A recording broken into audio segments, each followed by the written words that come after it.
Իսկ կանայք հասկացել են ինչ են ուզում տղամարդկանցից։ Իսկ կանայք հասկացել են իրենք իրանցից ինչ են ուզում։ Ինչու ծախսել ճակերտով ասեմ երեխայի վրա քո ժամանակը, քո էներգիան, քո ներդրումը եւ դա ինչա քեզ տալիս։ Աղջիկների մեծ մասը առաջիկա 10-15 տարիների ընթացքում պրոստը չի իմանալու ում հետ կյանքը կապի։ Այստեղ հիմա շատ մեծ այսպես կոնֆլիկտ կա։ Դրա մեջ շատ վատ բաներ կա, չէ՞։ Իրականում ամուսնալուծվել է շատ դժվար process է։ Թվացial հեշտ դու տղամարդ ես, բայց միևնույն ժամանակ գալիս է այն, որ ես էլ անկախ եմ ու ես կարամ աշխատեմ, կարամ ուժ գամ, կարամ ընկերներիս հետ լինեմ։ Ամենը միամիտ բանը, որ անում են աղջիկները ամուսնանալուց առաջ, դա միտքն է, որ իրանք ամուսնության մեջ տղամարդուն կփոխեն։ Իրավունքներով բոլորը հավասար են, բայց ֆունկցիոնալ մենք հավասար չենք կարող լինել։ Հագնառու է ում ես դու ընտրել։ Գտնել ամուսին, որ իրանք ապահովի եւ այլ։ Ու դա կարա ասի շատ անկախ, ազատամիտ կին։ Կարողանանք առանձին ապրել։ Այս եսակենտրոնությունը շատ ծայրահեղության է հասել։ Մեկ խորհուրդ, ինչպես պահպանել հարաբերություններն ու ընտանիքը։ Իսկ տղամարդունով է դաստիարակում Կինը։ Ողջույն, դուք դիտում եք Հոմոդեուսը, ես Դավիթն եմ եւ կանանց տոների կապակցությամբ մենք այսօր հետաքրքիր թեմա ենք ընտրել եւ հետաքրքիր հյուր եւ այսօր մեր տաղավարում Իրինա Խանամիրյանն է։ Բարև ձեզ։ Բարև ձեզ։ Իրինա ջան, մեզ հետաքրքիր է ինչով եք դուք այս բանից զբաղվում եւ որն է ձեր հիմնական ուղղությունը ու պրոյեկտները, որոնցով այս բանից զբաղված եք։ Ես պրակտիկ հոգեբան եմ, աշխատում եմ նաև Երևանի պետական համալսարանում, Գենաց Ծառ հոգեբանական ծառայությունների կենտրոնում եմ աշխատում, հիմնականում ընտանիքների, երեխաների զույգերի հետ։ Իսկ Հայաստանում կա արդեն այդ մշակութային պատրաստվածությունը հոգեբաններին դիմելու, որովհետև սովորաբար ընտանիքներն իրենց խնդիրները վախենում են բարձրաձայնել եւ շատ դեպքերում հասցնում են ամեն ինչ կրիտիկական կետի, իսկ ինչպեսի դինամիկա եք նկատում, արդյոք հիմա մարդիկ ավելի հաճախ են դիմում։ Շատ կարևոր հարց, որովհետև կարող եմ դինամիկան 20-25 տարվա ընթացքով նայել եւ այո, շատ փոխվել է դինամիկան, շատ նույնիսկ նախաամուսնական շրջանում են մարդիկ արդեն դիմում հոգեբանի եւ մի կողմից ասեմ ցավոք եւ բարեբախտաբար, ցավոք երբեմն, որովհետեւ մի փոքր կորելա այն մտերիմ բարեկամ հարազատ ընկեր այդ ինստիտուտն է ոնց որ արդեն սկսում թերանալ եւ մարդիկ շատ հաճախ իրանց մենակ են զգում, բարեբախտաբար, որովհետև դիմում են ավելի պրոֆեսիոնալ մասնագետի եւ ավելի մասնագիտական ոնց որ ուղղորդումներ են ստանում։ Ճիշտ հասկացա, այսինքն առաջ այդ դերը փոխարինում էին իրենց վրա են վերցնում ընտանիքի անդամներն ու բարեկամները եւ ընտանիք ու բարեկամներ կապը մեծ էր։ Հիմա ավելի քիչ է, թույլ է, ինչ որ թույլատրում է նկատվում։ Այո։ Եվ մարդիկ ավելի հաճախ են դիմում հոգեբանների, իսկ այդպես ինչով է պայմանավորված այդ մարդկանց հեռացումը իրենց հարազատներից։ Երևի կյանքի տեմպով, փոփոխություններով, ժամանակաշրջանով, դարաշրջանով, գիտելիքի ծավալի մեծացման, մարդկանց գիտակցվածության մեծացման, նաև հասանելիությամբ շատ տարբեր գիտելիքների, կարդալու եւ այլ, նույն ձեր ոդքասթների եւ հոգեկրթության զարգացմամբ, այս ամենով պայմանավորված, օրինակ, եթե առաջ երիտասարդ ընտանիքը մեծամասամբ ապրում էին ծնողների հետ, ընդլայնված ընտանիքներում, հիմա սովորաբար երիտասարդ ընտանիքները ապրում են մենակ, նուկլեար ընտանիք ենք մենք դա կոչում, եւ բնականաբար արդեն նաև դիմում են շատ մասնագիտական օգնության, ոչ թե իրենց ծնողներին, որոնց փորձը կարող է եւ արդեն հնացած լինի։ Այսինքն սկսել են առանձին ապրել եւ առանձին են ապրում, հետեւաբար կապը ավելի թույլ է ու դրա համար չեն դիմում, իսկ կապ ունեն այստեղ սոցկայքերն ու թվային գործիքները, որ մեզ մի փոքր բաբլների մեջ են տեղավորել, ամեն մեկս ինչ որ մի իրականության մեջ են ապրում եւ մարդիկ իրարից լսելու բան չունեն, այն առումով որ բևեռացված են, իրար կարծիքները շատ տարբեր են եւ հակաբևեռ։ Ինձ թվում ավելի շատ կենսագործունեության ռիթմով ասա պայմանավորված, որ մարդիկ երբեմն նույնիսկ ժամանակը չի բավարարում շփման եւ հաղորդակցման, հա։ Շատ հաճախ երբ հին ավանդույթների են գնում գոնե շաբաթը 1, 2, 3, եթե միասին չեք ապրում, հա, իրար տեսնել, հյուր գնալ եւ այլ, հիմա դա չկա եւ այս շփման առանձնահատկությունները ու ինտենսիվությունը բնականաբար փոխվել է եւ թուլացել է։ Բնականաբար այս ամբողջ ինֆորմատիվ դաշտը իր դերը ունենում է, նույնիսկ հիմա նոր տերմիններ կան, օրինակ ծնողավարման մեջ կա թվային ծնողավարում գաղափարը, հա, երբ ծնողը օգտվում է տարբեր թվային տեխնոլոգիաներից, համացանցից եւ այլ, եւ ոչ թե դիմում է օրինակ իր ծնողին կամ դիմում է իր ավակ բարեկամին կամ բժշկին։ Ինչ-որ լավ ու վատ կողմերը բան Եվ որովհետև բնականաբար լավ իմաստով ավելի գիտահեն նյութ են լսում մարդիկ շատ հաճախ, չհաշված որ պետքա տարանջատել, հա, ինչ նյութ են լսում։ Մյուս կողմից իհարկե մեծ մասամբ արդեն փորձը որ փոխանցվում էր դարեր ու տարիներ, դա մի փոքր սկսում է կաղել։ Եվ մարդկանց միջև կապերը սկսում են թուլանալ, այո։ Արդյոք սա 21-րդ դարի մեծագույն հաջորդ պանդեմիան չէ, այդ մարդկանց միջև կապի թուլացումը, հարազատության զգացողության փոփոխությունը, չասեմ բացակայությունը, դրա մեջ շատ վատ բաներ կա, չէ՞։ Մասնագիտորեն ասեմ այո, որովհետև մենք սոցիալական էակներ ենք եւ շփումը շատ կարեւոր է մեզ համար եւ ընդհանրապես ինչպես ասում են մարդուն մարդ է պետք, շատ տարբեր իրավիճակներում, բայց մենք նաեւ ունենում ենք նոր տեսակի մարդու ի հայտ գալ, հա, այս դարաշրջանում, որը հարմարվելու է նաեւ այս իրավիճակին եւ ինչ որ գուցե մարդը շատ հարմարվող է։ Մեր ամբողջ մեխանիզմներն են կենսաբանորեն ուղղված հարմարմանը։ Հետևաբար մենք նոր շփման ձևեր ենք գուցե ունենալու։ Հաղորդակցումը չի պակասելու, լինելու են նոր ձևեր։ Հետաքրքիր էր, որ այս թվային աշխարհի ինֆորմացիոն տեխնոլոգիաների զարգացման հիմա հեղինակին չեմ հիշի չխաբեմ անունը, մի հեղինակ կար, որ պատմագրական ուսումնասիրություններ արել եւ կանխատեսել էր, որ լինելու է այսպիսի ինֆորմացիոն հեղափոխություն դեռ 19-20-րդ դարերի ժամանակներում եւ իր գրքում ինքը գրում էր, որ մարդիկ չեն հարմարվի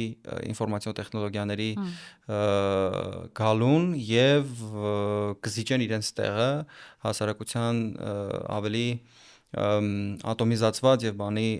պայմանավորվելու անկարողության պայմաններում բայց ինքը իհարկե սխալվեց, այս հարցում մենք հասկացանք, որ մարդիկ լավ էլ հարմարվեցին այս հարցին, բայց այստեղ կա մեկ այլ հարց, որ ըստ երևույթին մեր ժամանակակից մարդը ավելի տագնապային է, ավելի չկողմնորոշված եւ իրեն պակասում է այն բազային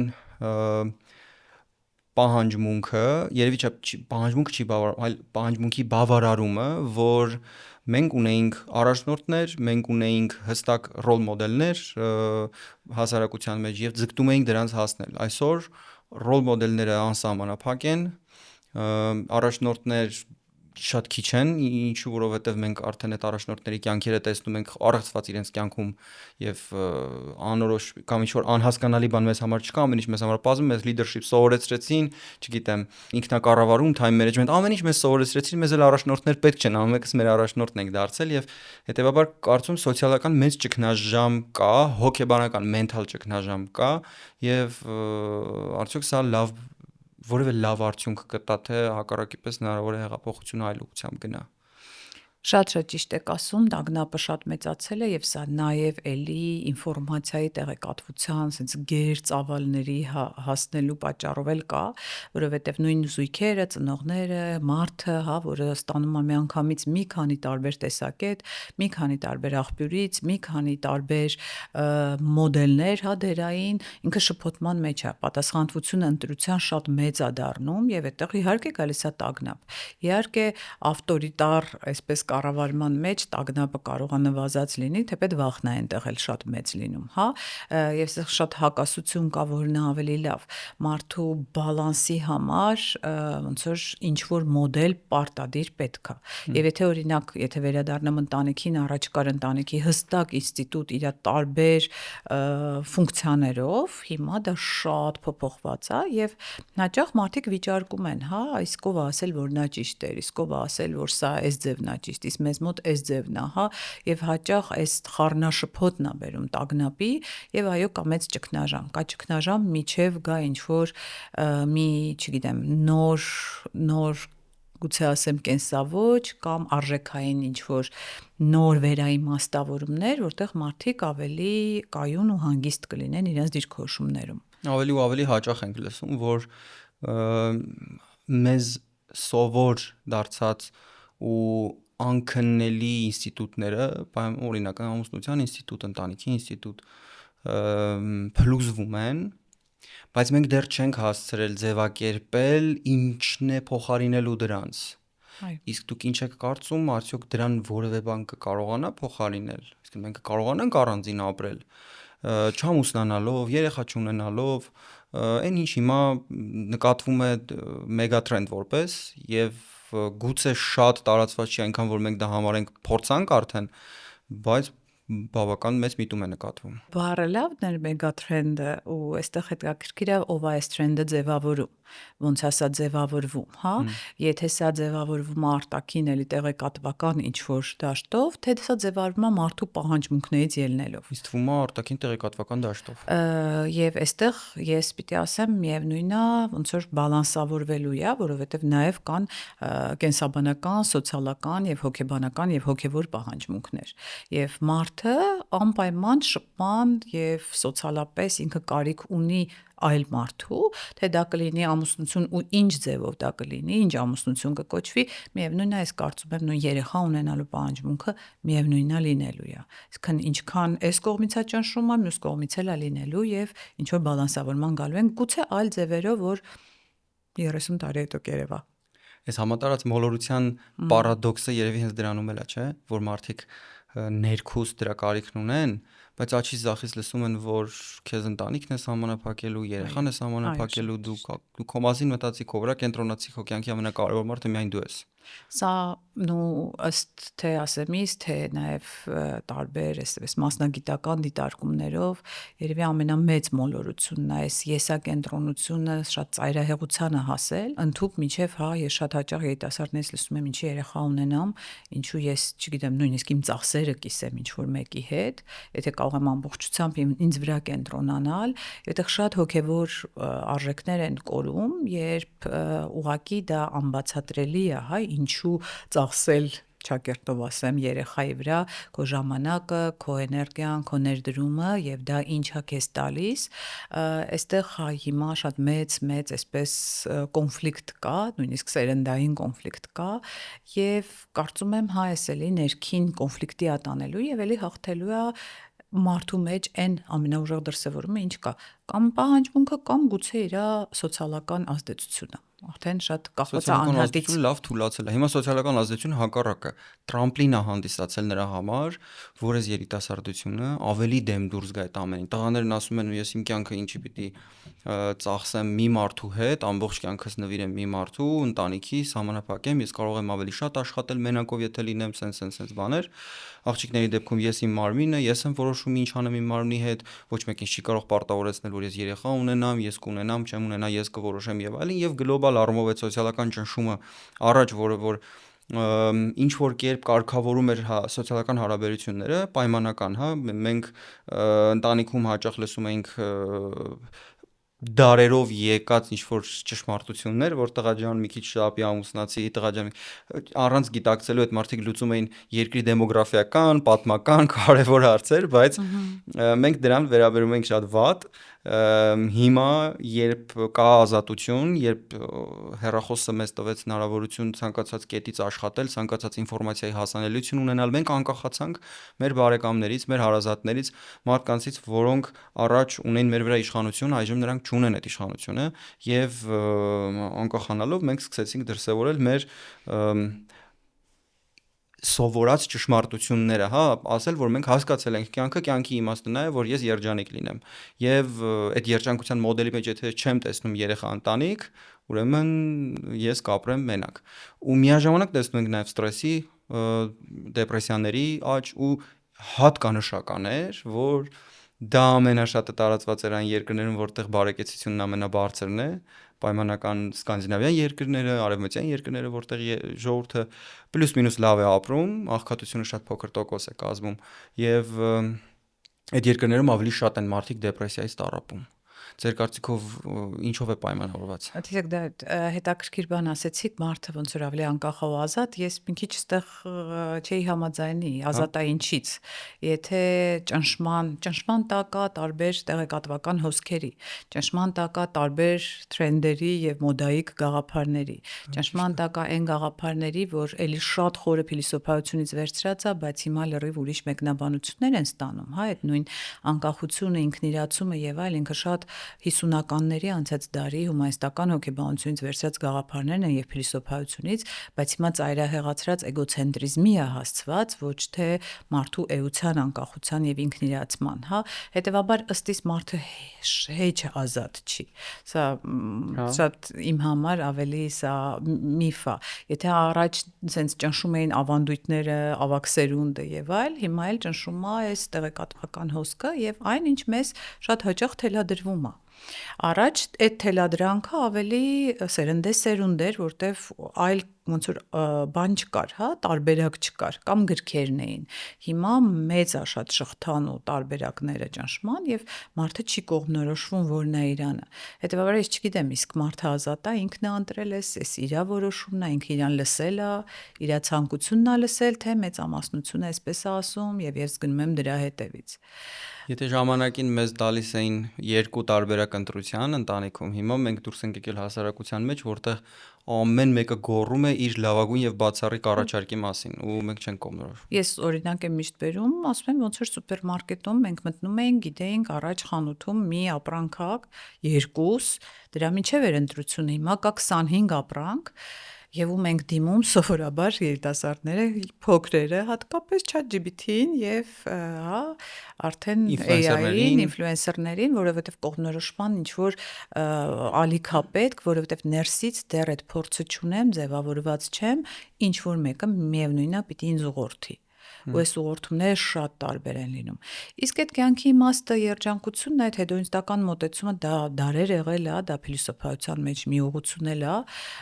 Հիմա մի քիչ ծայրահեղացվել է այդ ուղղությունը, որը էլի կարելի է վիճարկել, որովհետև ոչ միշտ է կյանքի իմաստը երջանկությունը։ Շատ տարբեր ուղղություններ, տարբեր բան են ասում, երևի մարդը միշտ փնտրում է այդ կյանքի իմաստը, որը գուցե ուտոպիստական է, որովհետև ավելի շատ պետք է ընտրել իմաստավորումը, ինչն է իմաստավորում իմ կյանքը, ոչ թե գլոբալ իմաստը։ Ես չգիտեմ մենք երբևէ դա կհասկանանք թե չէ, բայց մենք կյանքի ամեն փուլում իմաստավորում ենք մեր կյանքը, ու ամեն փուլում ինչ որ մի բան մեզ իմաստ է հաղորդում, նու հա վայելքն ու երջանկությունը այն մեր գերագույն ձգտումն է, բայց դա տոտալ վիճակ չի կարա լինի, դա երևի ոչ նորմալ հոգեկան վիճակ է, թե անդադ երջանիկ ես։ Այդ ուսումնասիրությունը բանի Harvard-ի 85 տարեկան լսել եք չէ դրա մասին։ Շատ հայտնի ուսումնասիրություն է, որտեղ 85 տարի արդեն գնում է, եթե ճիշտ եմ հիշում, 3 տարի առաջ 80 էր, տարիքը արդեն 83, ինքը անդադ տեն շարունակվում է այդ ուսումնասիրությունը ու սերնդեսերունդ, նույնիսկ այդ ուսումնասիրությունը կատարող գիտնականներն են փոխվում եւ այն մարդիկ, որոնց ուսումնասիրում են եւ փորձում են հասկանալ ինչն է մարդկանց ավելի երջանիկ ու well-being, էլի լավը դարձնում, բարեկեցիկ դարձնում կյանքի վերջում եւ ինչպիսին է եղել իրենց կյանքը ու հասկացել էին, որ այս կետում էլի 80 տարվա ուսումնասիրության կետում հասկացել են, որ որքան խորը ու շատ են սոցիալական հարաբերությունները ու շատ կարեւոր է որ այնտեղ խորությունն է կարեւոր, այսինքն դու որքանով կարող ես անկեղծ լինել քո հարազատի մտերիմի հետ, այլ ոչ թե որքան հաճախ ես իրեն հանդիպում եւ որքան շատ ու ամուր էին այդ կապերը սոցիալական, այնքան երջանիկ էին իրենց համարում ու ավելի քիչ էին հիվանդանում քաղցկեղով, ավելի քիչ էին ձեռք բերում ինչ որ դիաբետիկ հիվանդություններ եւ այլն։ Ու հետաքրքիր էր որ այնտեղ արդյոք այդ ուսումնասիրության բանը վերջում այդ կարծիք գրողը լրագրող ասում է փաստորեն ասում է ծխելը ավելի քիչ է ազդում մարդու ավելի քիչ է վնասում մարդուն, քան սոցիալական, քան մենությունը, հա։ Մենությունն ավելի վնաս է, քան ծխելը։ Երբ մարդը մենակ է ինքն իրենով չի կարողանում իրեն երջանիկ համարել։ Եվ սրա շատ կենսաբանական արդեն բացատրություններ էլ կան, հիմա շատ ուղեղի կառուցվածքի մեջ եթե չգնանք, հա, բայց այստեղ այդ նույն տարբեր նեյրոնների, հայլային նեյրոնների եւ այլնի կոնցեպտներ կան, որ այո, մեզ մարդ է պետք։ Մեզ այս հարաբերությունները հենց նենց չեն, ուղղակի սոցիալականի մասին չի սա, հա, սա նաեւ կենսաբանական մակարդակում է մեզ վրա ազդում եւ փոփոխություններ բերում մեր մարմնում դիմացինի արկայությունը, խորը կապը, վստահությունը, ապահովությունը, անվտանգության զգացողությունը, որը սկսվում է փոքր ժամանակից, որը ուղեղում նույնիսկ ձևավորում է որոշակի, հա, արդեն ասեմ ուղերձներ, եւ դա հետագայում պիտի ամրապնդվի ու ամրանա անպայման։ Հետաքրքիր որ այստեղ կարդալով Դոքինզի Էգոիստ Քենի մասին գիրքը, բոլոր հարցերի պատասխաններ ստանում ես, հասկանում ես, մի խորացի, մի հանգիստ Դա թեթև շատ կյանք։ թվացial հեշտ կյանքն է, հա, չխորանալ եւ գուցե չգիտեմ, մարդկային մեծ մասի համար դա մարդկության շատ հեշտ է չխորանալ։ Իսկ Էգոիստ Քենի կոնցեպտին ծանոթ եք։ Չէ։ Շատ հետաքրքիր է, որ ներկայացնում է, դա թեորեմ է, բայց շատ հավակնոտ, որը Դարվինի տեսությունից հետո էվոլյուցիայի մասին երկրորդ ամենահավակնոտ տեսություններից է երևի համարվում, որն ասում է, որ գլոբալ առումով մարդիկ դրանք փաթեթավորում են գեների համար։ Մարդը վերջնական նպատակը չի, պրոդուկտը գենն է, եւ մարդիկ իրենց կյանքի ամբողջ ընթացքում կատարում են բոլոր այն ֆունկցիաները, որ ինձ թերադրում է գենը։ Եվ գենի խնդիրը միակ դա ռեպլիկացիան է, այսինքն բազմանալ եւ ճանապարհորդել դեպի ապագա։ Եվ հետեւաբար ասում է մարդիկ, որ կյանքի իմաստ եւ այլն, ասում մենք այդ տեսության մեջ մենք դառնում ենք ոնց որ ինչ որ վախենալու է այդ առումը, որ մենք դառնում ենք ինչ-որ գեների համար նախատեսված ինչ-որ տրանսպորտ, որը տեղափոխում է գենին ուղղակի դեպի ապագա եւ իր կյանքի իմաստը ամբողջ միայն դրանում է։ Նույնիսկ մենք կարող ենք ինչ-որ մշակութային իմաստներ դնել դրա մեջ, բայց ըստ երևույթին գալիս ենք հանգում ենք նրան, որ բայց դա վախենալու տեսություն է։ Դա բիոգենետիկ տեսություն է, որ միայն կենսաբանական, հա, գենի արկայությունն է, բայց սոցիոբիոգենետիկ էլ կա, այսինքն մեկը միջավայրն ու սոցիումը իր տեղը ունի։ Այո։ Հա։ Ինչպես բոլոր նորմալ մարդիկ, բոլորս էլ ժամանակ առ ժամանակ ունենում ենք մոտիվացիայի հետ խնդիրներ։ Եվ դա նորմալ է, քանի որ շատերս սխալ ենք պատկերացնում, թե ինչ է իրականում մոտիվացիան, եւ հենց այդ պատճառով էլ ես գրել եմ գրողի տարած մոտիվացիա գիրքը։ Գիրքը չի պատմում սովորական մանտրաներ այն մասին, թե պետք է բոլորը ձգտեն առաջ գնալ եւ հասնեն մեծ բարձունքների, որովհետեւ դա է կյանքի իմաստը։ Գիրքն այն մասին է, թե ինչպես ձևակերպել մոտիվացիան եւ դարձնել այն բանաձև ձեր կյանքում, որը կախված չի լինի ոգևորությունից, լավ տրամադրությունից կամ այլ կողմնակի հանգամանքներից։ Գրքում նկարագրված են գիտական փորձեր եւ ուսումնասիրություններ այն մասին, թե ինչպես է մարդկանց մոտ առաջանում մոտիվացիան, եւ այս գիրքը կարելի է համարել առաջին գիրքը, որը գրվել է հենց մոտիվացիայի մասին։ Եթե բնակվում եք արտասահմանում, գիրքը կարող եք ձեռք բերել անկյունում նշված QR կոդով անցնելով Bookinist-ի կայք։ Եթե դեռ վերջնականապես չեք կորցրել մոտիվացիան ու կարող եք տանից դուրս գալ ու գնալ գրախանութ, ապա գիրքը կարող եք ձեռք բերել Bookinist գրախանութների ցանցից եւ մնացած բոլոր այլ գրախանութներից։ Գիրքը ձեռք բերելով դուք նաև կաջակցեք այս ոդկասթին, որպեսզի այն լինի մշտական եւ որակյալ։ Շնորհակալություն։ Հետաքրքիր են այդ թեմաները ու շատ հաճախ շատ մի քիչ էլ վախենալու է խորանալ դրա մեջ, որովհետեւ երբեք չգիտես էկրանից այն կողմ մարդիկ դրանից ինչ հետևություններ կանեն։ Դրա համար նման պատասխանատվությունից խոսափելով անցնենք վիճակագրությանը։ Ես այստեղ դուրս եմ գրել մի քանի թվեր, ուրեմն ըստ Armstat-ի 18000 ամուսնությանը մոտավորապես դա 2024-25-ի տվյալներն էին, 18000 ամուսնությանը բաժին է հասնում 6500 բաժանում, այսինքն մոտ 35% բաժանում։ Ինչու են մարդիկ գնալով ավելի հաճախ բաժանվում եւ ինչու են բաժանվում, եթե կան նման հնարավորություններ տեղեկանալու, ինչպես հարթել հարաբերությունները։ Իմ այսպես նաև պրակտիկ կարծիքով, հա, ասեմ, եւ նաև հետազոտություններով, որ շատ հաճախ ամուսնալուծությանը բերում է նաև կնոջ դերի փոփոխությունը սոցիումում եւ կնոջ դիրքի փոփոխությունը սոցիումում։ Սա շատ փոխկապակցված է ու երբ զույգերի հետ աշխատում եմ, սա շատ ակնհայտ երևում է, որովհետև նախկինում, ամուսնությունը շատ ավելի հստակ ոնց որ դերային բաշխում ուներ, իերարխիկ բաշխում ուներ եւ հստակ կինը իր ոնց որ տեղում էր, այդ օջախի պահպանողի դերում էր, տղամարդը արտաքին աշխարհում իր գործունեությունը ծավալողի դերում էր։ Ու սա շատ հստակ էր եւ ասեմ գուցե նաեւ շատ երջանկություն պարգևող շատերին, որովհետեւ մարդը սիրում է ինչ որ հստակության մեջ լինել։ Կնոջ դերը շատ է փոխվել, շատ եւ այսօր ժամանակակից զույգերում ես սա տեսնում եմ, բայց շատ փոխվելով միևնույն ժամանակ գոնե մեր մշակույթում նաեւ կան ավանդական ճնշումներ եւ հաճախ կանայք չեն դիմանում այդ բեռին, որովհետեւ մի կողմից ինքը եւ աշխատում է, որովհետեւ հասարակությունը պահանջում է, եւ աշխատում է, եւ ինքնիրացվում է, եւ ունի կարիքներ, որտեւ աշխարհը աշխատելով ինքը տեսնում է, որ բացի ընտանեկան, ֆունկցիաներից կարող են լինել շատ տարբեր այլ ինքնիրացման ձևեր, միևնույն ժամանակ մեր մեջ դեռ կա շատ այդ ընտանեկան, իերարխիկ, այդ պատրիարխալ եւ այն հին մտածողությունը կնոջ վրա նաեւ ընկնում է ընտանիքի բեռը։ Շատ հաճախ սա դժվար է տանել եւ ամուսնալուծությունները նաեւ այդ պատճառով են լինում։ Նախաձեռնող կողմը այդ դեպքում կինն է լինում է, ես շատ եմ սա տեսնում, կամ եթե կինը առաջ իր կարծիքներում ճնշված էր եւ շատ հաճախ նաեւ բռնության ձևով էր ճնշված, հիմա արդեն շատ ինստիտուտներ կնոջը ոնց որ օգնում են ու պաշտպանում են եւ այստեղ էլ է կնոջ էմանսիպացիայի գաղափարը այսպես ասած գալիս եւ եթե տղամարդը այնքան հասուն չի, որ ավելի անկախ կնոջ հետ ապրի եւ այստեղ արդեն սկսում են որոշակի խնդիրներ ու դժվարություններ։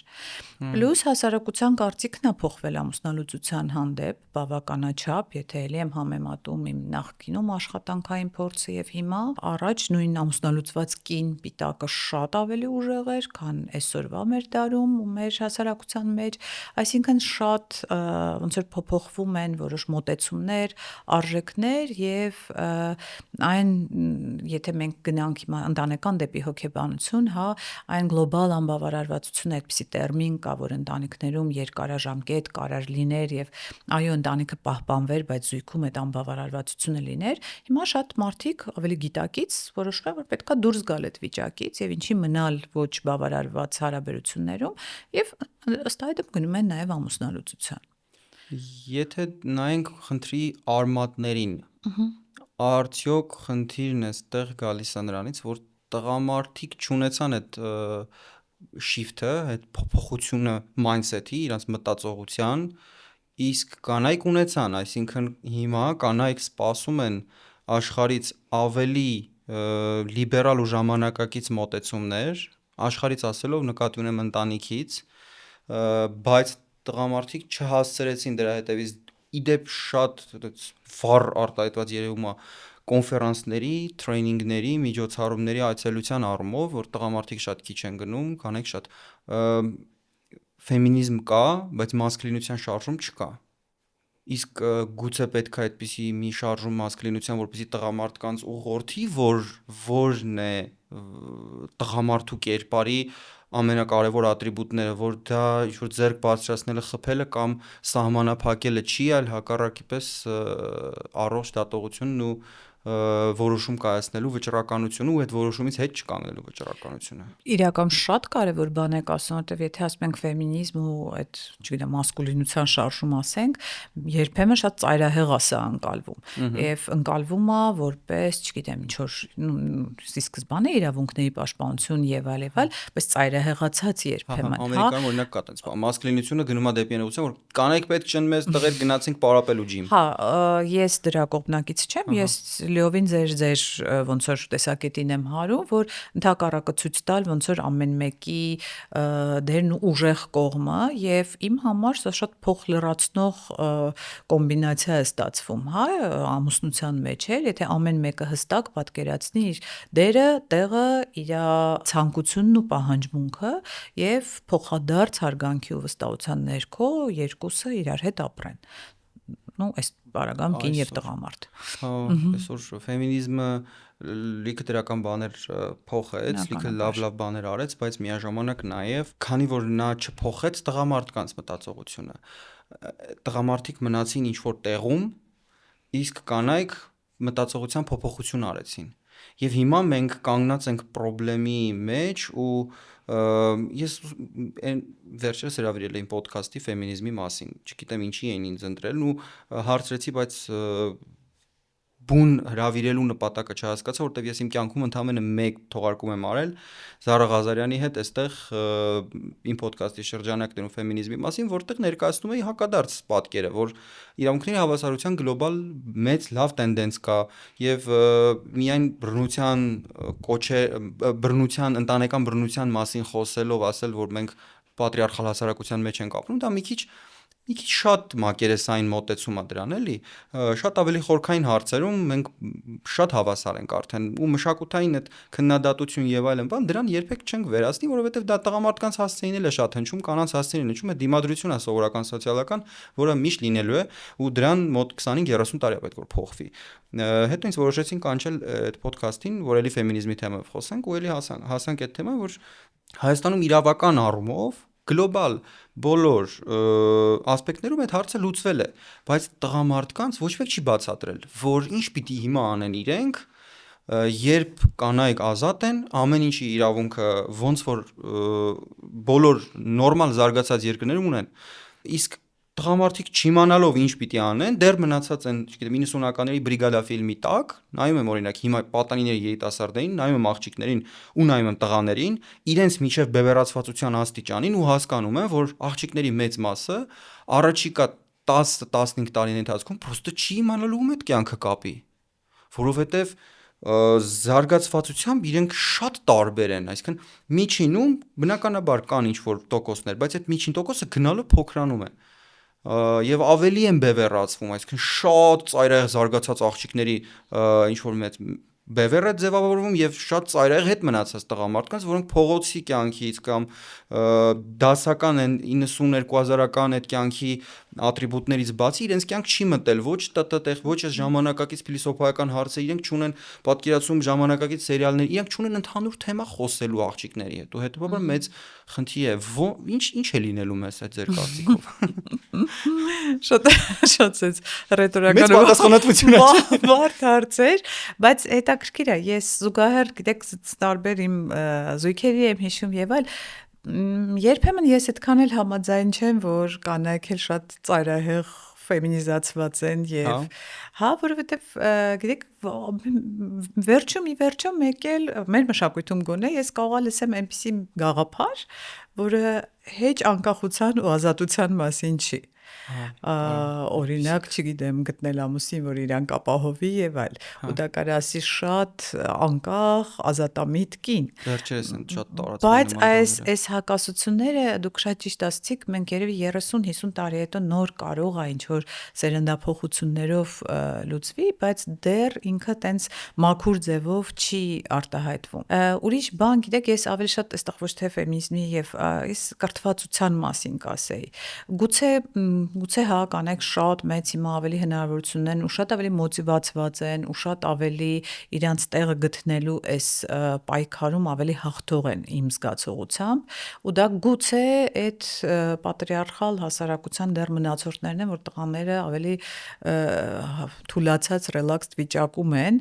բայց սա արդեն շատ լուրջ մրցակցություն է։ Հա, շատ լուրջ մրցակցություն է, որտեվ այո կանայք հիմա մոտիվացված են, ուզում են իրանց տեղը ունենալ եւ այո շատ առաջ են գնում եւ մասնագիտական առումով էլ այս հակասությունը մենք շատ ուժեղ տեսնում ենք։ Բալանսն է խախտված եւ եթե էլի կամ ընտանիքին շատ հաճախ այդ բալանսն է խախտվում, հա, դերային լուրջ շփոթմունք կա։ Մարդիկ նաեւ պայմանավորված լինելով ինչ որ դերերի բաշխման մասին մեկա շփոթմունքի մեջ են լինում, մեկա ինչ որ կենսաբանական մեխանիզմներ են միևնույնն աշխատում, որ հաճախ մենք իհարկե կարանք գնանք դեպի սոցիալական էլի, որ տղամարդը սովորացրած չի տան գործ անելու դրա համար է բողոքում, բայց երբեմն այստեղ կենսաբանական մեխանիզմներ էլ կան, որ զուտ արհեստականորեն դերերը կիսելը այդքան լավ ճիշտ չի աշխատում։ Բայց կան նման խնդիր, որ կանայք ինտուիտիվ դեռ փորձում են տղամարդուն պատվիրակել պատասխանատվություն ընտանիքի համար, մինչդեռ միաժամանակ փորձում են ապրել ազատ եւ ինչպես կուզեն։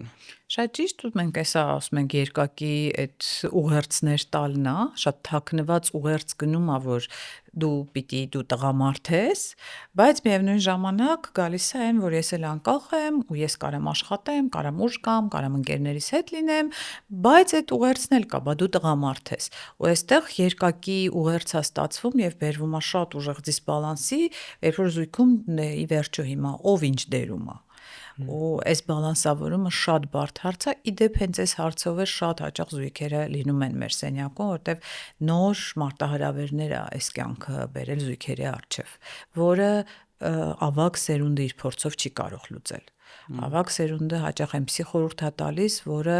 իրենց դարաշրջանի էր եւ այսօր դա չի աշխատում։ Երբ կնոջ ասում են դե չէ դու պիտի լռես, սուս արա, չգիտեմ, մենք բոլորս հարմարվել ենք, ոնց ենք մենք ապրել, դա արդեն իսկ հնացած ուղերձներ են, այս դարի համար չեն։ Ես հասկացա հենց նոր ձեզ այդ զրույցի ընթացքում, որ այս տեսակ խոսակցությունները չեն ուղղակի չկա դրա համար պարարթող, որ դրանք դադարեն։ Դրանք շարունակվելու են ու շատ երկար։ Ու ֆեմինիստական թևը, որը միտված է պաշտպանել կանանց աղջիկների իրավունքները, անընդհատ խոսելու այն մասին, որ կանանց սահմանափակում են տանը տղամարդիկ, բայց ինձ թվում է ավելի խելամիտ կլիներ ու ավելի այս փուլում կոնկրետ նկատի ունեմ ֆեմինիզմը իր նպատակները 19-20-րդ դարերին արել է, արդեն լավ է, այն ինչ որ պետք էր արել է, բայց հիմա ֆեմինիզմը պետքա վերանվանվի գուցե, որովհետև հիմա պետքա որպեսզի տղամարդիկ էլ զգան ֆեմինիզմը իրենց մասին է, որովհետև չեն զգում, որ իրենց մասին է առհասարակ, որովհետև հիմա պետքա տղամարդկանց ասել, որ իրենք էլ պիտի զարգանան, իրենք հավասար պայմաններում են հիմա գործում ու պետքա կրթվեն, կարդան, գնան կոնֆերանսների, սեմինարների ու ես հիմա ասես մտովի մտածում ասում մի վարքյան ամենամիամիտ բանը որ անում են աղջիկները ամուսնանալուց առաջ դա միտքն է որ իրանք ամուսնության մեջ տղամարդուն կփոխեն երևի իմ կարծիքով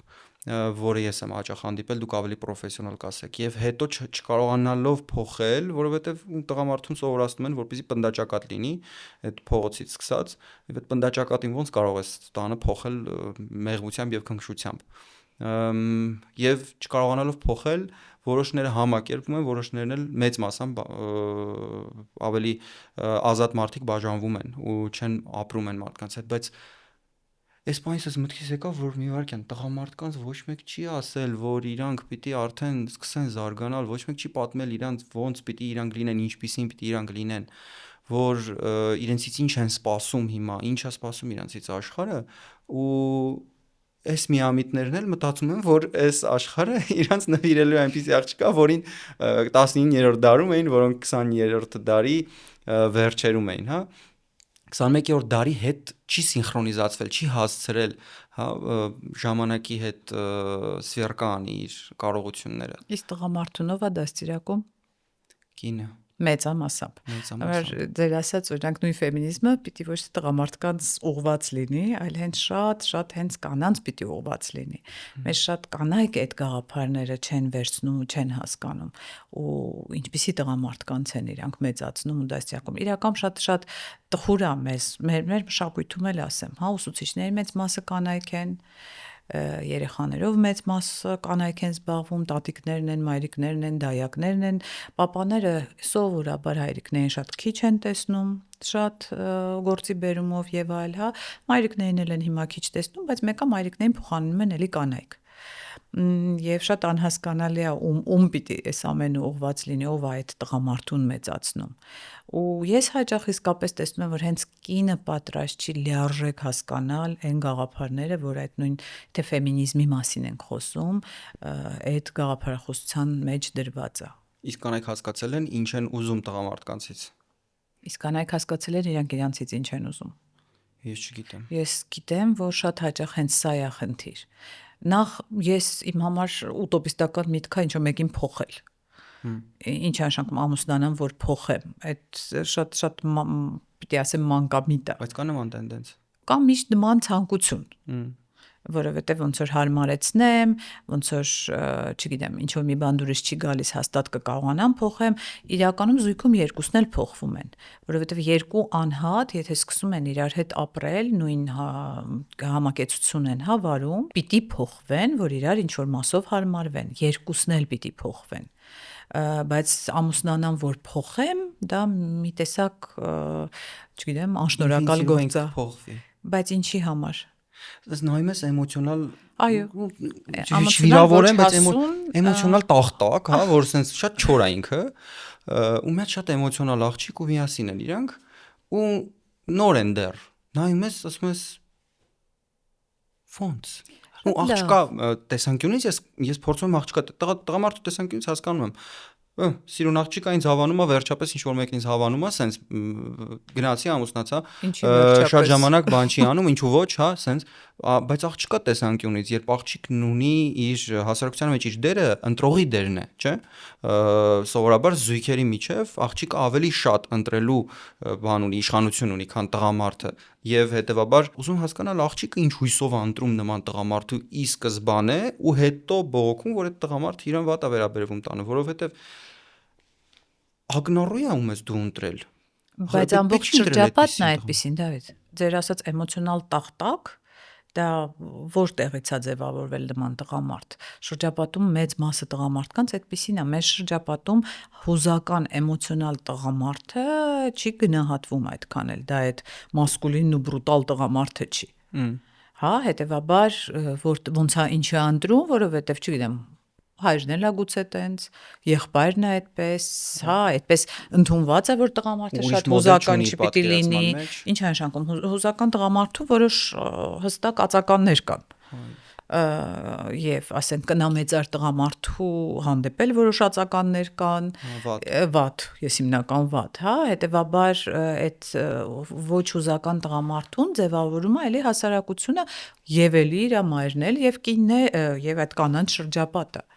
Այստեղ շատ տաբու կա հուզական ու միայն բացասական հույզերի մասին չի, շատ հոգեբաններ հենց տղաների դաստիարակության մասին միայն բացասականի մասին են ասում, հա չլացես, ես հենց բացասականի մասին չեմ, շատ հենց հույզերի արտահայտման տաբու է դրած տղամարդկանց դեպքում։ Ուրախություն զսպել, երջանկություն զսպել։ Եվ կանանց էլ շատ հաճախ մեր մշակույթում ընդհանրապես հույզերի զսպվածը, բացի երևի ջղայնությունից, ագրեսիայից մնացած բոլոր հույզերը այսպես շատ տաբուավորված կարող են լինել։ Մեզ մոտ հենց ջղայնությունն է կարելի արտահայտել շատ հանգիստ։ Բայց այդ կինը, որ այդ աղջիկը ընտրում է, որովհետև հույս ունի, որ հուզական այդ սիրո դրսևորման մեջ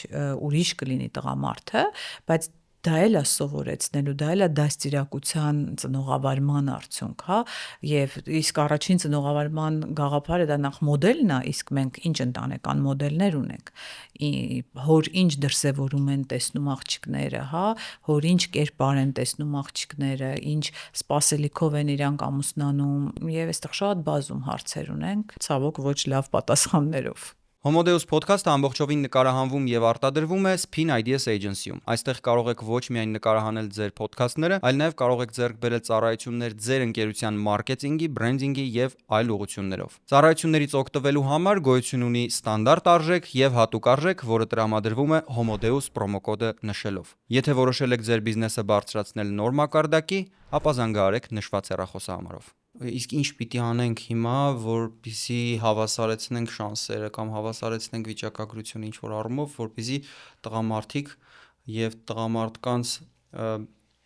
ակնկալիքներն ու պատկերացումներն իրականության ու ժամանակակից աշխարհի մասին մոտենան նրան ինչ մեծամասամբ է։ Կրթել կանանց, որովհետեւ կանայք են դաստիարակում, բայց այդպես մի 10 տարի հետո երևի կունենանք, իսկ 20 Եվ 30 ունայց ինչ ուղղությամբ կրթել։ Ես էլի շատ հաճախ եմ զույգերում դա տեսնում, աշխատանքում, հենց շատ հաճախ կանանց մոտ այդ ենթագիտակցական բլոկերը, հա։ Իհարկե բեռը հիմա շատ եմ կանանց վրա դնում, բայց իմ համար եւ ես էլ որպես կին, որպես մայր, ես հասկանում եմ, որ այո, մեծ է պատասխանատվությունը կնոջ, հենց հասարակության զարգացման մեջ։ Երևի ամենամեծ ֆեմինիստական գաղափարն էլ հենց սա է, որովհետեւ կինն է դաստիարակության այսօր միևնույնն է առաջնային օղակը մնում։ Կինն է այն ամենակարևոր հենց առաջին մարդը, ով գրկում է այդ երեխային։ եւ շատ բան է փոխանցում ինքը երեխային եւ տղաներին էլ է շատ ուղերձներ տրվում հետեւաբար ես կարծում եմ շատ հենց ճիշտ կրթություն հենց կանայք պիտի հասկանան իրանք ինչ դեր են, իրանք ինչ են ուզում իրանց ընտանիքում եւ ինչ երեխաներ են ուզում Ցավոք մենք դեռ շատ ունենք այն ծնողներին են կանանց, որ ուզում են այսպես շատ իրանց մոտ տղաների մեծացնեն, վերահսկողություն պահելով եւ այլ եւ այլ եւ այլ։ Եվ այդտեղից էլ սկսում է շատ հաճախ շատ բազում խնդիրներ, որ տղամարդիկ հասուն չեն մեծանում։ Բայց այս առումով կա մի դիլեմա, որը ինձ համար դիլեմա չէ, բայց ուզում եմ դուք պատասխանեք, որպեսզի մասնագիտական ձևակերպում տանք այս հարցին։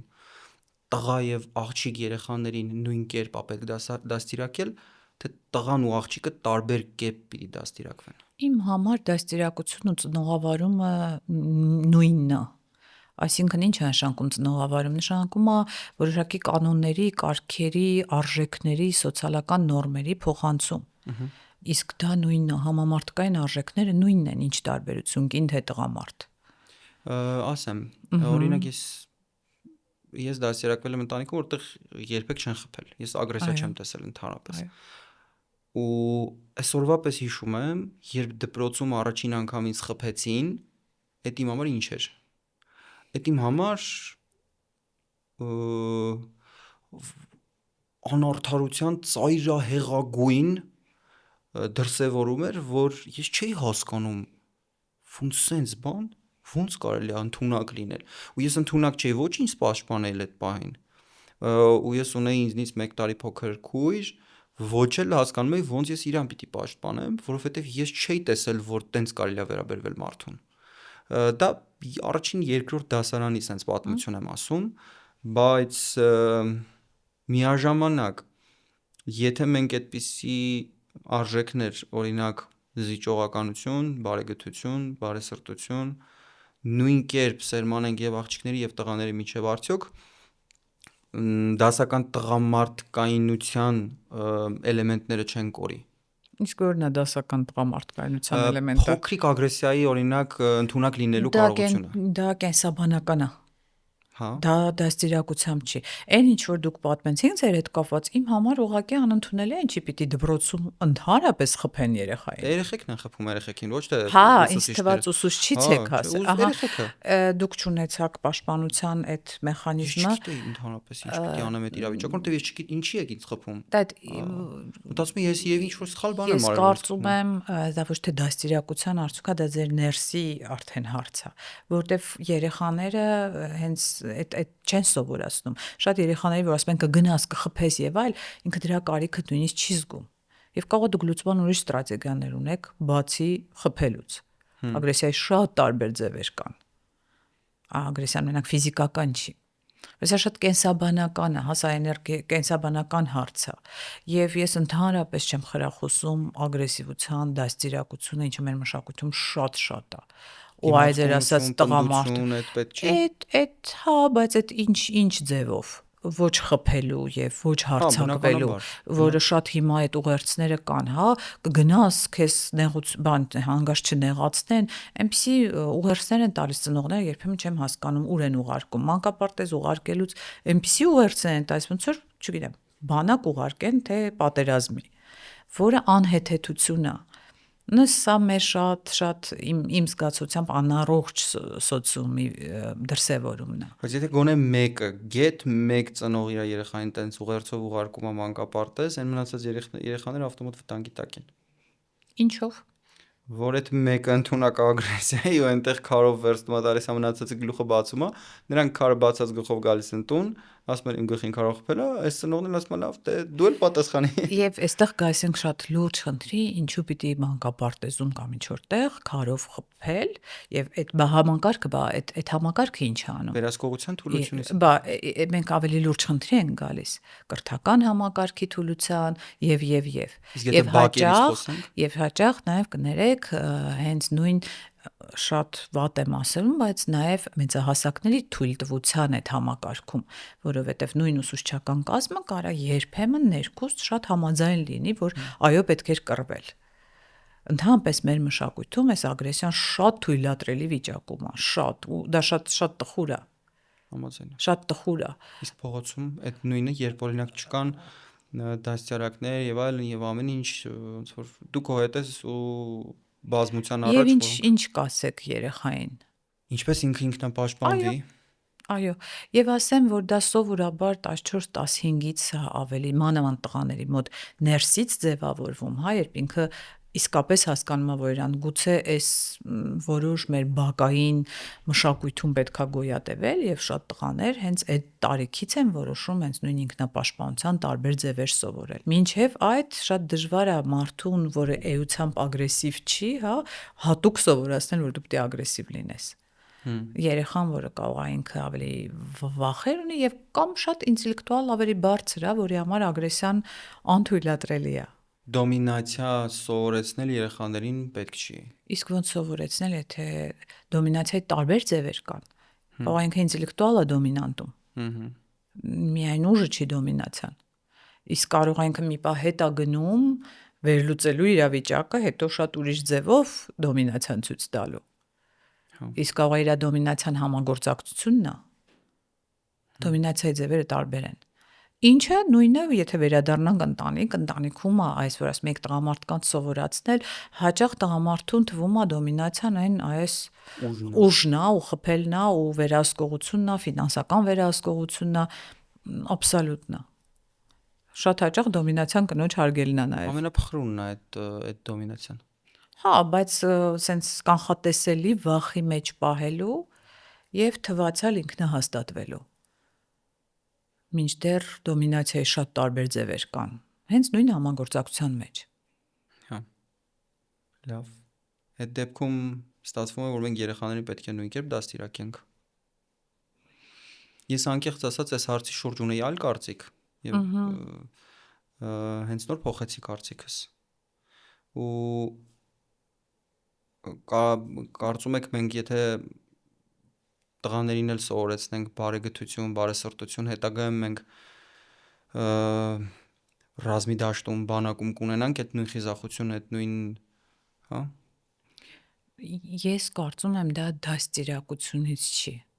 Հատկապես երբ վերջերս մեր ցավոտ իրադարձություններից հետո շփվում եմ, հա, նման տղամարդկանց հետ կամ ռազմի դաշտ գնացած, դա դաստիարակությունը չի միայն։ Երբ ամբողջ ընտանիքով տղային հետ եմ պահում, իսկ ինքը գնացել է այդ կամավորության, դա դաստիարակությունը չի։ Դա ներսի ուժ է նաև, դա ներսի մղում է, ամեն ինչ չի միայն այդ ծնողավարումից գալիս։ Եվ պատերազմական դաշտում լրիվ այլ իրավիճակ է։ Բայց տղամարդը ֆիզիկապես է ուժեղ, մենք դա երբեք չպիտի մոռանանք։ Մենք կենսաբանական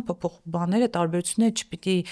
բացառենք։ Ես ինքս կողմ չեմ, հա, ես այդ կողմնակից չեմ։ Սկսած շատ մտածական process-ներից, ուղեղի աշխատանքից, հուզականության աստիճանից եւ այլ։ Մենք որ խոսում ենք հույզերի մասին, շատ հաճախ տղամարդկանց եւ կանանց հուզականության արտահայտումն է շատ տարբեր լինում։ Եվ այն որ ես ասացի տղամարդիկ հիմնականում էմոցիոնալ առումով տախտակ են, քառակուսի են։ Դա նաև ուղեղով է պայմանավորված, չէ՞ տղամարդկանց, որովհետև կանայք ավելի ընդունակ են իրենց էմոցիաներն իդենտիֆիկացնել, ճանաչել ու վերարտադրել։ Շատ տարբեր բազում հետազոտություններ կան, այո, մենք տարբեր ընկալումներ ունենք նույնիսկ։ Ընկալման մեջ էլ է մեր տարբերությունը, հա, եւ ֆիզիկապես ուժեղ լինելով էլ է նաև պայմանավորված, հա, նույն որ ասում ենք մարտի դաշտ եւ այլ, այդտեղ շատ ուրիշ մեխանիզմներ կան, բայց նաև շատ կանայք կան, որոնք հետ այս ֆրոնտում շատ ուրիշ աշխատանք են անում։ Համաձայն եմ։ Հենց այդպես էլ պիտի լինի, այդ դերային բաշխումները չպետք է խառնել իրար, ֆունկցիոնալ բաշխումները, ոչ թե իրավունքների, հա, այստեղ է շփոթմունքը գալիս։ Իրավունքներով բոլորը հավասար են, բայց ֆունկցիոնալ մենք հավասար չենք կարող լինել զուտ կենսաբանական բաներով, հա, տարբերություններով։ Ես պիտի կանչեի ֆեմինիզմի թեմա, խոսենք ոչ թե այս թեմայով։ Ձեզ իրար դուք ասում եք, ինչ ես մտածում եմ։ Ես ասում եմ օրինակ ֆեմինիստների հետ զրուցելուց ասում եմ, լավ, դե ինչի կռիվ չեք տալիս կանայք բանակ գնան, այն մտքով, ոչ թե այն մտքով, որպեսզի գնան, ես հակառակը համաձայն չեմ, որ գնան, բայց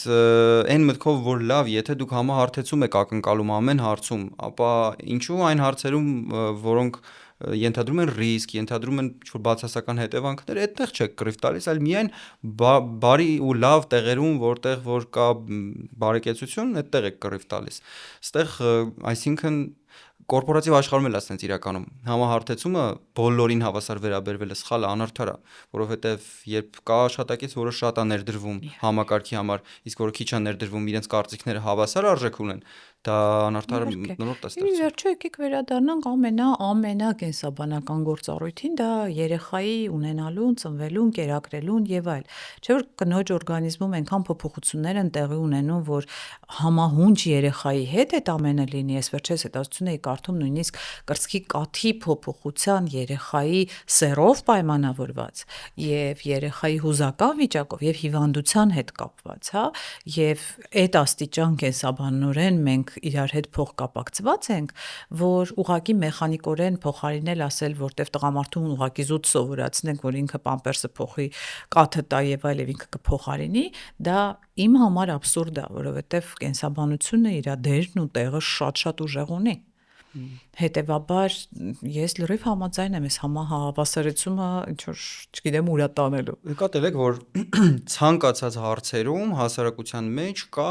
որոշակի հետաքրքրված խմբեր, որոնք ամեն ինչ տանում են ծայրահեղության։ Օրինակ,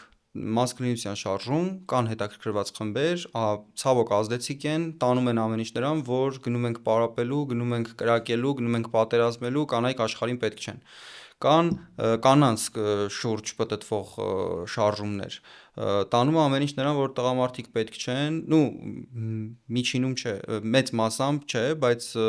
միշտ ծայրահեղականն ավելի վառ է արտահայտվում, այդ սպիտակի վրա կարմիրը, հա, ու ձևավորվում են երկու բևեռներ, ոնց որ այդ բևեռների ձայները շատ բարձր են, մենք դա ենք լսում, որովհետև համացանցում դա է ալգորիթմը ամենաշատը տարածում,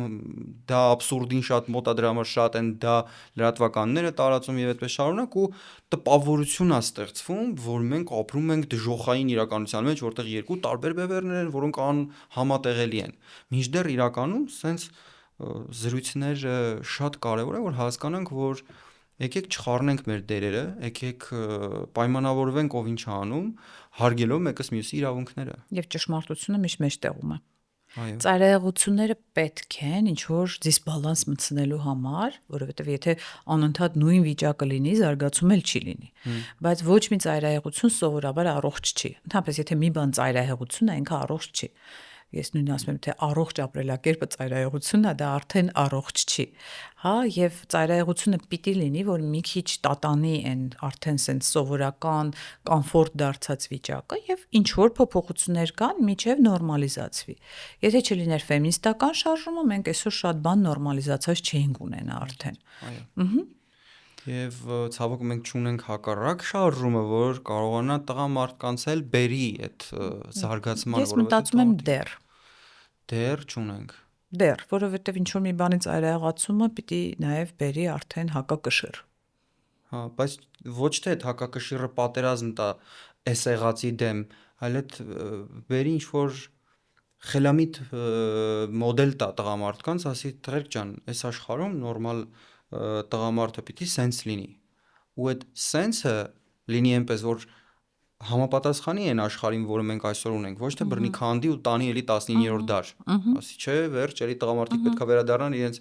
հակունքներին, բարձրանում ենք, նստում ենք ձիերը, վերցնում ենք սրերը ու սկսում ենք պատերազմ։ Յուրաքանչյուր ոդքասթ որակյալ ու երկարատև լինելու համար կարիք ունի ֆինանսավորման, քանի որ այն ինչ դուք տեսնում եք էկրանից այն կողմ, կատարվում է մեծ թիմի աշխատանքի արդյունքում։ Homo Deus-ին աջակցելու համար կարող եք անցնել նշված QR կոդով եւ դառնալ մեր ոդքասթի աջակիցը ու ստանալ մի շարք առավելություններ։ Մասնավորապես հնարավորություն եք ստանում դիտել օգտակար ու հետաքրքիր կոնտենտ, որը տեղ չի գտնում YouTube-ում եւ որոնք մենք տեղադրում ենք հատուկ մեր Patreon-ի բաժանորդների համար։ Եվ իհարկե այլ առավելություններ նույնպես, օրինակ հաջորդ հյուրին ընտրել կամ ունենալ հանդիպում մեր ոդքասթի հյուրերի հետ առանձին ավելի անմիջական մթնոլորտում։ Շնորհակալ ենք բոլոր այն մարդկանց, որոնք արդեն աջակցում են մեզ։ Այսպիսի մի հետաքրքիր տենդենց էլ կա, որ ամուսնությունների հիմնական ամուսնալուծությունների տոկոսը դա առաջի 4 տարիներին է եւ 20 տարի եւ հետո, այսինքն երկրորդ տեղում առաջին 4 տարին է, որ մարդիկ բաժանվում են, եւ առաջին տեղում զարմանալի էր, որ 20 տարի հետո իրար հետ ապրելուց մարդիկ նոր բաժանվում են։ Հոգնում են մարդիկ։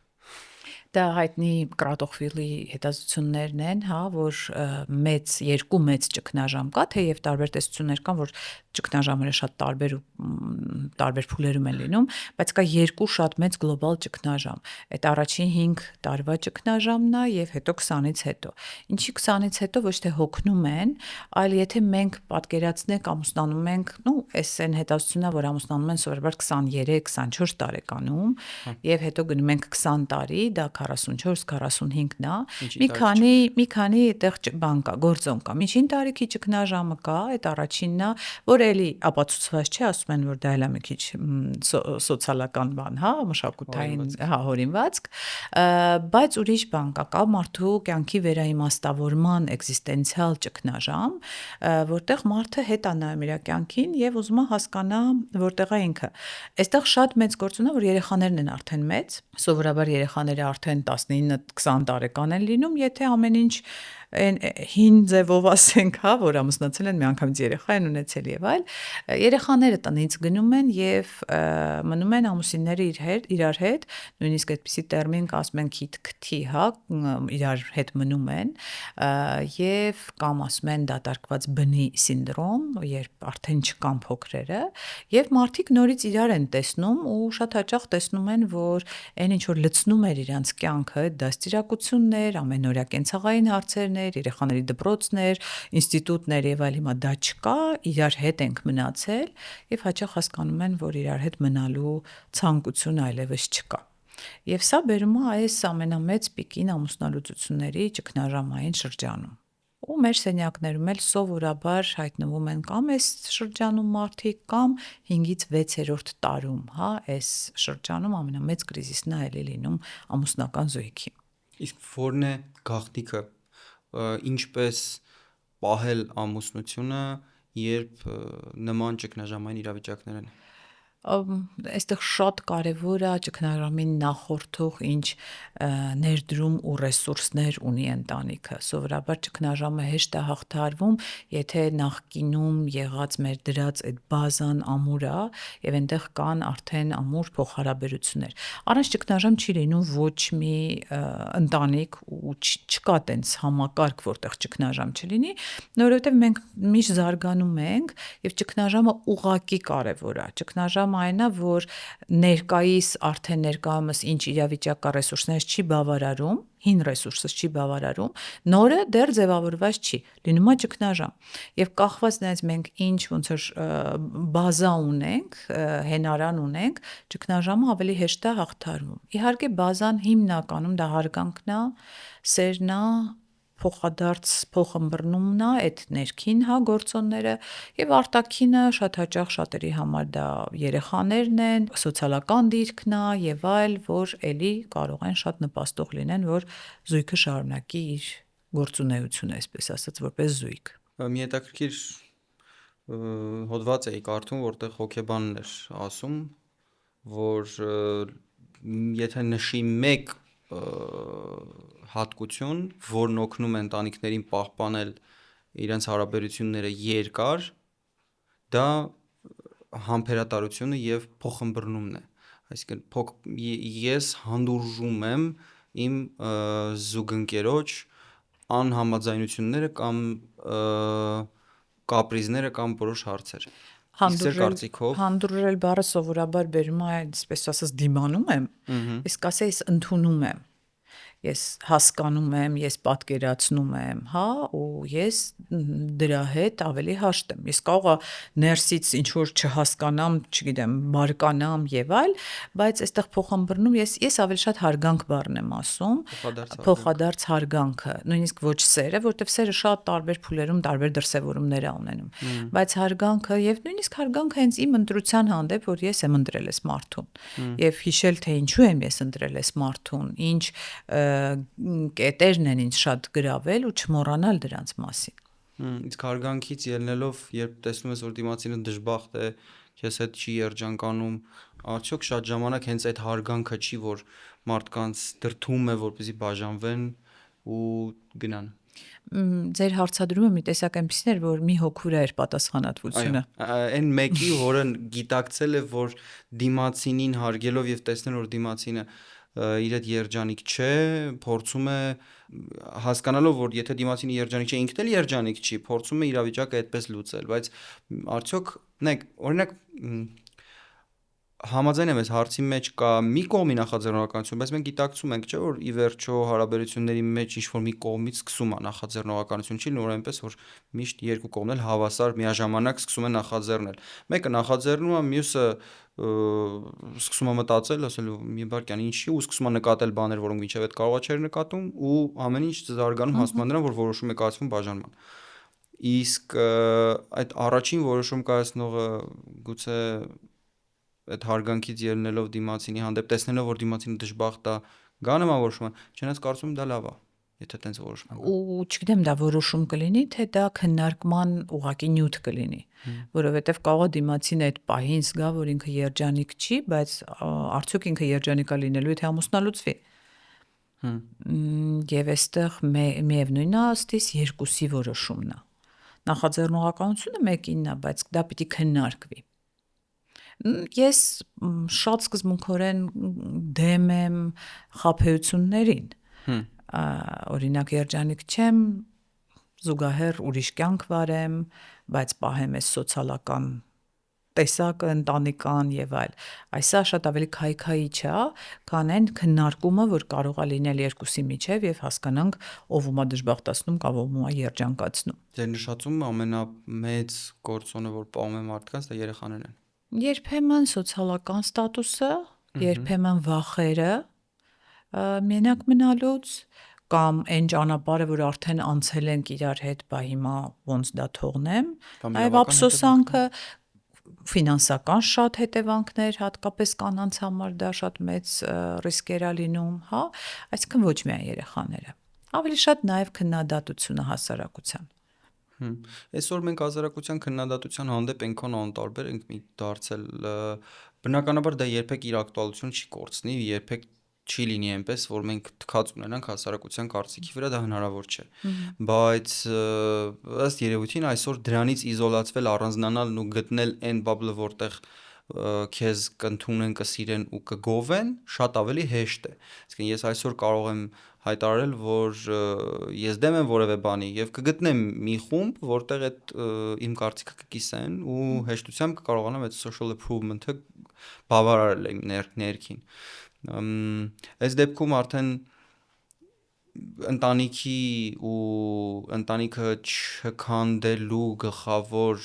նախապայմանը դառնում է այսինքն չխոսելը, որ մարդիկ ուղղակի երբ բանը հասնում է նրան, որ պետք է նստեն իրար հետ բացեն թեման ու խոսեն, մարդիկ դրանից խուսափում են։ Դա իրականում ամուսնալուծվելը շատ դժվար process է։ Թվացial հեշտ, որովհետև իսկապես շատ հեշտ է ուղղակի որոշել ու առանձնանալ, բայց դա իր հետ բերում է բազում տարբեր գործողություններ եւ ամուսնալուծության տարբեր տեսակներ։ Դա միայն իրավական ամուսնալուծություն չի։ Դա ծնողավարման ամուսնալուծություն է, հա, երեխաների հարցերով ով զբաղվելու եւ ոնց։ Դա սոցիալական ամուսնալուծությունն է, հենց նույն սոցիումում, ասենք մենք ունենք ընդհանուր ընկերներ եւ այդ ընկերների հետ փոխհարաբերությունները ոնց է լինում եւ այլ։ Շատ ֆինանսական ամուսնալուծություն է, այդքան հեշտ չի, ինչքան թվում է, նույնիսկ եթե մենք մեր բաբլին գտնենք, որը մեզ ասելու է, հա, աջակցելու է, որ դու ճիշտ ես։ Դա իսկապես բարդ գործընթաց է ու դա զուտ նաև հոգեբանական տեսակետից շատ բարդ գործընթաց է, հա, այդ հարմարվել միայնակ կյանքին, հարմարվել դերային փոփոխություններին, հարմարվել այդտեղ նաև սեռական կյանքի բացակայությանը, շատ տարբեր գործոններ այստեղ կան, որ այդքան հեշտ չի, ինչքան պրոպագանդվում է հաճախ, հա, հետևաբար, այո, ես շատ այն մասնագետներից եմ, որ կպայքարեմ միջև վերջ, որ այո, զույգը խոսի իրար հետ։ Եվ մեր զույգերում դա շատ է բացակայում, մեզ այդպես չեն էլ դաստիարակում խոսել, բաց շփվել, մենք ընտանիքներում էլ շատ քիչ ենք ունենում այդ մոդելը, հա, իրար հետ ինչ-որ բան քննարկել, կարծիք լսել, հա, բաց, թափանցիկ, անկեղծ շփումը շատ հաճախ է բացակայում մեր մեջ, ու դա որովհետև մանկուց մեզ չեն սովորացրել։ Խոսել զգացմունքներից, խոսել պարտականություններից, խոսել նրանից, ինչից մտահոգում է, Ինչ եմ սպասում։ Ինչ եմ սպասում եւ հենց առաջի հարցը ձեր, որ վերադառնամ, նշամ, հենց շատ հաճախ թերապևտիկ սենյակում հենց դա են ստանում մարդիկ։ Եվ հաճախ հենց ասում են, մենք գալիս ենք այստեղ խոսելու, որովհետև մենք ուրիշ հարթակ չունենք իրար հետ խոսելու։ Իսկ ինչ կարելի է կարդալ, ուսումնասիրել ավելի լավ հասկանալու համար այս խնդիրների լուծումները։ Գրականության տեսակետից շատ բազում հիմա շատ ոչ թարգմանված իհարկե անգլալեզու կա, ռուսալեզու կա գրականություն, հա, հենց զույգերի փոխհարաբերություն, բայց այստեղ շատ կախված է մարդկանց հենց միտումը, հա, արդյոք իրանք դա ուզում են թե չէ, որովհետև լուծեն թե պահեն այդ դա վիճակը։ գիտեք փոփոխությունը վախեցնող են։ Շատ վախեցնող են, հենց շատ հաճախ զույգի թերապիայի գալն էլ է շատ վախեցնող թվում մարդկանց, որովհետև մարդիկ այսպես ոնց որ ծուռ ֆունդամենտի վրա ինչ որ ձևով սովորել են գոյատևել, այդ ֆունդամենտը գնալ, քանդել, փոխել, նորից ջանքեր գործադրել, նորովի իրար հետ այդ ճանապարհը անցնել, դա բավական ռեսուրսատար է բան, հա, էմոցիաների եւ էներգիայի առումով։ Շատերը ասում են, որ սենց դե ոնց կա ոչինչ, հա, ու այդ գլոբալ անբավարարվածությունն է, հա, որ դե նորմալ, բոլորն էլ այդպես են ապրում, շատ հաճախ այս ֆրազաները հնչում։ Ով է երջանիկ, որ եւ այս ֆրազաները այսպես շատ հաճախ մարդկանց բերում են այդ հարմարվելու վիճակին։ Մենք մեր մշակույթում չենք սովորացնում երեխաներին, որ դու իրավունք ունես երջանիկ լինելու։ Այս ուղերձը շատ հաճախ չի հնչում։ Մենք ավելի շատ տալիս ենք, որ ինչա պետք անել, որ հարմարվել, որ հաջողակ լինել, բայց հենց երջանիկ լինելու։ Նման ամուսնալուծվելուց հետաքրքիր է, ունեցել եմ այցելուներ, որոնք կարող ասեն, բայց չեմ սիրում, եւ դա շատ հաճախ իրանց համար պատճառ չի ամուսնալուծության, որովհետեւ դա չի ընկալվելու, դա չի ընդունվում, ոնց լավ, դե չես սիրում, բայց այս լավը հարմարվի ապրի։ Ոնց արդյոք հնարավոր է 20 տարի մարդուն սիրել։ Այո, որովհետեւ սիրո շատ տարբեր ձևեր կան։ Ու այն ձևով, որով սկզբում ենք սիրում։ Այն ձևով գուցե չէ, որովհետեւ այդ ձևը շատ այդ վարդագույն ակնոցների ձևն է։ Եթե վարդագույն ակնոց չլինի սկզբում, մենք չենք էլ ամուսնանա։ Եթե մենք ամեն ինչ տեսնենք նենց ոնց կա, մենք չենք ընտրի այդ մարդուն։ Մենք պիտի այդ մի հատ մշուշված վիճակ ունենանք, որպեսզի նույնիսկ բացասականը ասենք, դե լավ, ոչինչ, էս շատ հավես է, շատ ինքը կփոխվի եւ ու բնականը դա անհնար է նույն ձև պահել 25 տարի։ Սիրո ձևերը փոխվում են։ Ձեր ասած հարգանքը եւ հարգանքը, ընկերությունը, շատ իրար վրա հենվելը, հենց սիրելը իր շատ ավելի խորը մակարդակներով։ Գիտակցված ընտրությունը։ Իսկ մեկ խորհուրդ, թե ինչպես պահպանել հարաբերություններն ու ընտանիքը, որը կլիներ, եթե առանձնացնեիք։ Երևի հոգեբանների ամենասիրած բանն է խորհուրդ տալը, թեպետ մարդիկ դա են ակնկալում։ Այո։ Պիտի ասեմ բաց շփումը։ Հարգանքը, վստահությունը, բաց շփումը, իրար մաքսիմալ փորձել հասկանալը, դեպի իրար պատտվելը։ Մեկը, շատ ասեցիք ուղղակի մեկը։ Առանձնացրեք դրանցից ամենակարևոր մեկը, ինչի այսօր այս թողարկումը նայող մարդկանց այս թողարկումը անջատելուց հետո այդ մի բանը փոխել իրենց կյանքում։ Շատ մեխանիկորեն ասեմ, երբ զույգը իմ սենյակում նստած է, ամենալավագույն ձևը, երբ իրանք պատտվում եւ իրար են նայում։ Հաճախ ամուսնական կյանքի ընթացքում դա շատ կորում է, շատ մեխանիկորեն ասեցի, բայց մենք դադարում ենք իրար տեսնել։ Եվ երևի դա ասեմ, որ շատ բան կփոխի։ Պատտվել դեպի իրար, նայել իրար աչքերի մեջ եւ հետո արդեն մնացած իմ ասածը։ Շնորհակալություն ձեզ զրույցի համար։ Ձեզ եմ շնորհակալ։ Վերջ, այսքանը։ Հիանալի էր։ Ամեն ինչ վերցրեցինք, ամեն ինչի շուրջ խոսեցինք ու շատ